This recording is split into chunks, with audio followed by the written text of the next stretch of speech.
मी सर्वजण मिळून चाललोय देवापाशी. कसं आहे मग आपला देसी लूक. तर आमच्या गावाचं मंदिर थोडंच लांब आहे शेतामध्ये. मी हातामध्ये जोरा घेऊन सरत मागं राहिलो. सर्वजण पुढे चालले. दादा मला म्हणत होते मला तर व्हिडिओ मध्ये घेतलं नाही तर पाय म्हणे. मग काय भावा घेतलं की दादाला पण. मंदिराच्या आधी महादेवची पिंड लागते. मग सरांनी आम्ही तिथं पाय वगैरे पडले. पाय पडून आम्ही निघालो मग मंदिराकडे. हे आमच्या गावाचं प्रसिद्ध भोलेबाबाचं मंदिर. दादांनी प्रसाद भाजण्याची सुरुवात केली. मला काम दिलं पिल्लूला खेळायचं. मग काय भावा रामपाळा दौड गेलो. आम्ही दोघं खेळत बसलो. मग तिथं काय आमचं पिल्लू झालं ना बॉडी बिल्डर. मारू राहिलं ना तिथं जिम. मग झाला ना प्रसाद रेडी. गेलो ना देवापाशी मग निवद चढवायला.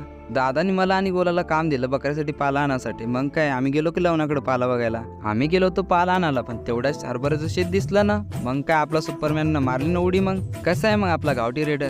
मग बकऱ्यासाठी दुधीचा पाला घेतला आम्ही. तेवढ्यात दादाला शेतामध्ये शाहरुख खान स्टाईल सुचली. मग काय दादांनी मारली ना शाहरुख खान स्टाईल. वापस जाताना फसला मग मी गाठ्यात. माहिती चप्पल कशी झाली. चप्पल आहे भारताची. मग काय भाऊ धोस लागते ना तर लईच मारते ना वाले.